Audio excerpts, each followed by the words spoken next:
Damai sejahtera Allah yang melampaui segala akal akan memelihara hati dan pikiranmu dalam Kristus Yesus.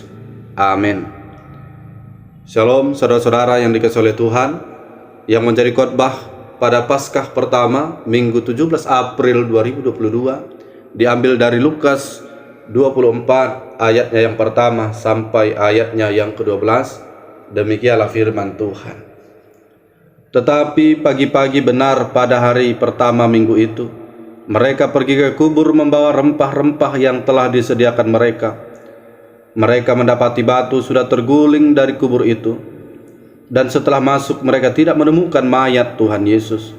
Sementara mereka berdiri termangu-mangu karena hal itu, tiba-tiba ada dua orang berdiri dekat mereka, memakai pakaian yang berkilau-kilauan. Mereka sangat ketakutan dan menundukkan kepala. Tetapi kedua orang itu berkata kepada mereka, "Mengapa kamu mencari Dia yang hidup di antara orang mati? Ia tidak ada di sini. Ia telah bangkit. Ingatlah apa yang dikatakannya kepada kamu ketika Ia masih di Galilea, yaitu bahwa Anak Manusia harus diserahkan ke tangan orang-orang berdosa dan disalibkan, dan akan bangkit pada hari yang ketiga." Maka teringatlah mereka akan perkataan Yesus itu. Dan setelah mereka kembali dari kubur, mereka menceritakan semuanya itu kepada ke-11 murid dan kepada semua saudara yang lain. Perempuan-perempuan itu ialah Maria dari Magdala dan Yohana dan Maria ibu Yakobus, dan perempuan-perempuan lain juga yang bersama-sama dengan mereka memberitahukannya kepada rasul-rasul. Tetapi bagi mereka perkataan-perkataan itu seakan-akan omong kosong, dan mereka tidak percaya kepada perempuan-perempuan itu. Sungguh pun demikian, Petrus bangun, lalu cepat-cepat pergi ke kubur itu. Ketika ia menjenguk ke dalam, ia melihat hanya kain kapan saja. Lalu ia pergi dan ia bertanya dalam hatinya apa yang kiranya telah terjadi. Demikian pembacaan firman Tuhan. Saudara-saudara yang dikasihi Tuhan, di dalam merayakan Paskah bukanlah sekedar kita mengikuti tata ibadah yang sudah berlaku, tetapi kita juga harus sungguh-sungguh memaknainya supaya kita bisa merasakan kebangkitan Tuhan Yesus di dalam kehidupan kita. Hari ini kita diingatkan kembali tentang kisah kebangkitan itu, dan di dalam nats ini diawali dengan adanya kunjungan ke kubur oleh beberapa perempuan. Saudara-saudara terkasih, kunjungan ke kubur pada waktu itu adalah merupakan suatu tradisi, di mana menurut kebiasaan Yahudi, pada hari yang ketiga kubur Yahudi akan dibuka kembali untuk melakukan tradisi merawat jenazah dengan memberi rempah-rempah dan meminyaki jenazah. Kita ingat kisah Lazarus dalam Injil Yohanes 11, dan yang melakukan perawatan jenazah ini adalah kaum perempuan. Di saat itulah perempuan-perempuan yang mengasihi orang yang telah meninggal tersebut mendapat kesempatan untuk meratapi kepergian orang tersebut dan untuk menunjukkan rasa kasih sayang kepadanya, sembari merawat dan memberi wangi-wangian. Biasanya pada hari yang ketiga tersebut jenazah sudah berbau tidak sedap. Setelah proses perawatan oleh para perempuan, kubur tersebut kembali disegel untuk mencegah masuknya hewan liar dan agar bau tidak sedap tidak merembes keluar kubur. Mereka yang kemudian diketahui para perempuan yang bernama Maria dari Magdala, Yohana, dan Maria ibu Yakobus melakukan tradisi ini. Saudara-saudara, dikisahkan bagaimana mereka datang ke kubur Yesus membawa rempah-rempah untuk orang mati, untuk mayat Yesus, tapi tidak melihat Yesus, hanya melihat kubur yang kosong, tidak menemukan Yesus sama sekali. Firman Tuhan tadi mengatakan, mereka mendapati batu sudah terguling dari kubur itu, dan setelah masuk mereka tidak menemukan mayat Tuhan Yesus. Itu berarti mereka tidak melihat Yesus. Itulah saudara dan saya. Kita tidak melihat Yesus secara langsung, namun kita melihat saksi-saksi dan tanda-tanda kehidupan yang hadir lewat kubur-kubur kosong di dalam hidup orang yang memperkenalkan Yesus kepada kita. Para perempuan melihat kedua malaikat itu dan sempat merasa takut.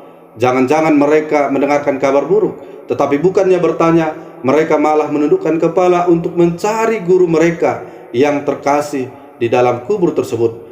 Mereka bahkan lebih melihat untuk memandangnya dalam balutan kain kafan daripada melihat para malaikat dalam pakaian mereka yang berkilau-kilauan. Bagi orang percaya, Yesus lebih indah daripada malaikat sekalipun. Kedua malaikat itu menegur para perempuan itu karena pencarian yang sia-sia yang mereka lakukan. Mengapa kamu mencari Dia yang hidup di antara orang mati? Di sini diberikan kesaksian bahwa Yesus itu hidup, seperti perkataan Ayub, aku tahu penebusku hidup. Karena Ia hidup, maka kita pun akan hidup. Malaikat mengingatkan mereka tentang perkataan Yesus sendiri. Ia tidak ada di sini, Ia telah bangkit. Ingatlah apa yang dikatakannya kepadamu ketika Ia masih di Galilea, yaitu bahwa anak manusia harus diserahkan ke tangan orang-orang berdosa dan disalibkan, dan akan bangkit pada hari yang ketiga. Mereka tidak mungkin melupakan perkataannya ini, karena mereka sendiri sungguh menyaksikan bahwa Ia disalibkan. Kedua malaikat tidak menyampaikan kabar baik yang baru, tetapi hanya mengingatkan mereka akan perkataan Yesus, serta mengajari mereka untuk mendalami dan melakukannya. Dan para perempuan itu setelah mendengar, teringatlah mereka akan perkataan Yesus itu. Ingatan akan perkataan Yesus pada saat yang tepat dapat membantu kita untuk lebih memahami pemeliharaan Allah bagi kita. Berita tentang Yesus bangkit disampaikan kepada rasul-rasul, namun mereka menanggapi kabar baik tersebut sebagai omong kosong. Lalu kemudian Petrus langsung berlari menuju kubur itu dan menyaksikan juga ternyata kubur itu telah kosong, dan dia juga menyaksikan apa yang telah dialami oleh perempuan-perempuan tersebut. Ketika sampai di kubur itu, Petrus hanya bisa terpana dan tidak bisa berbuat apa-apa, bahwa sesungguhnya Yesus memang sudah bangkit. Saudara-saudara yang dikasihi oleh Tuhan, kebangkitan adalah hal terpenting dalam kehidupan kekristenan. Mengapa? Sebab tanpa kebangkitan Kristus, maka keselamatan hanyalah isapan jempol belaka, dan kekristenan tak lebih dari sekedar agama.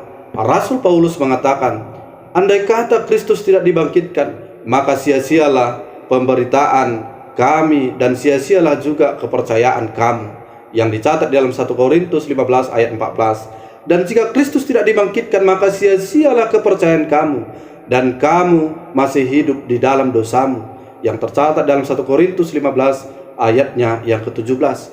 Benarkah Kristus telah bangkit? Tidak perlu diragukan lagi. Kubur telah kosong, dan itu telah disaksikan oleh para perempuan dan Petrus. Saudara-saudara dikasihi oleh Tuhan, kebangkitan Kristus menyatakan kemenangan kasih. Kemenangan kasih atas berbagai kekerasan, kejahatan, dan bahkan kematian. Tidak ada kubur yang dapat mengikat Dia dalam kematian. Kematian sebagai upah dosa telah dikalahkan. Tuhan yang bangkit akan membangkitkan kita dari kematian rohani dan memberi kita hidup yang sejati. Mari kita rayakan kebangkitannya. Mari kita rayakan kemenangan kasih dengan semakin dan lebih banyak mengasihi juga mengampuni orang lain. Mari kembali berteman, bersahabat dengan tulus dan murni, baik di dunia maya, medsos, ataupun terlebih lagi di dunia nyata. Jangan ragu lagi mewujudkan kemenangan kasih-Nya melalui tubuh kita yang mengasihi dan membawa damai. Kita harus bangkit untuk menegakkan kasih sebagai dasar hidup yang paling utama. Kita harus bangkit untuk menumbuhkan pengharapan dan sukacita atas orang-orang yang putus asa. Demikian firman Tuhan. Amin. Marilah kita berdoa. Bapa dalam surga, terima kasih buat kebenaran firman-Mu, di mana kami teringat kembali akan kebangkitan-Mu Tuhan yang membawa kemenangan bagi kami. Dan biarlah Tuhan kami juga semakin merasakan kemenangan dalam Tuhan. Kami juga membangkitkan kehidupan yang penuh kasih dalam kehidupan kami, pribadi lepas pribadi. Dan Bapa di surga, buat seluruh jemaat Tuhan yang mendengarkan firman-Mu, biarlah tetap Engkau memberkati Bapa di surga. Dan Bapa yang baik, kami tahu banyak dosa-dosa kami, ampuni kami, supaya kami layak menerima kasih Tuhan dalam kehidupan kami. Di dalam nama Yesus Kristus kami bersyukur berdoa. Amin.